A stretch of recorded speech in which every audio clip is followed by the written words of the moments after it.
So I'm coming out with the videos for the Monday message now that you've requested it, and I'm much happier to do it this way. So look, I know you know that I'm into zone 2, I'm into the 80-20 principle, the polarized training of working down in zone 2 and then working up in the high intensity, right? So, but I also know that it's difficult to stay in that take it easy speed, okay?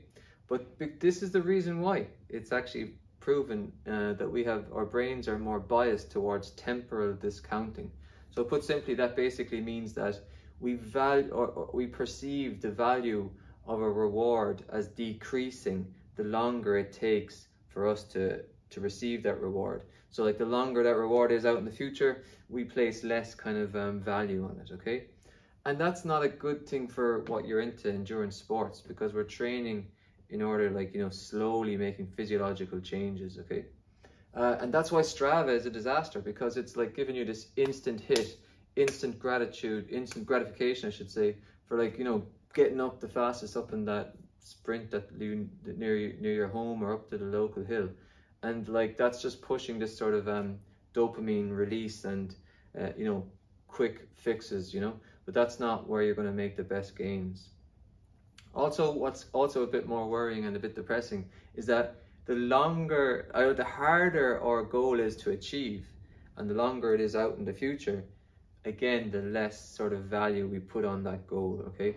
But look, things can improve. If we understand this kind of neurophysiology, we can kind of get our head around it that way. And these are just sort of tricks I want you to try to use as well, okay?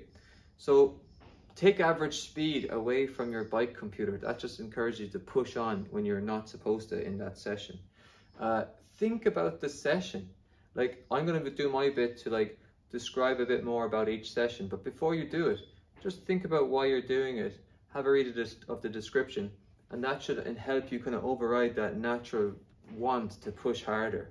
And then lastly, like, simply, you know, little sticky, write down easy, take it easy, go slow, stick it on your handlebar, on your stem, write it on your hand. It just is another reminder before you go out on that run or cycle to just take it easy. It's a zone 2 right or run for a reason. So that's all. I'll leave it there. Next week I want to come with some advice around habits, just because it would tie in very well with this to keep that ball rolling for that long-term goal. Cheers.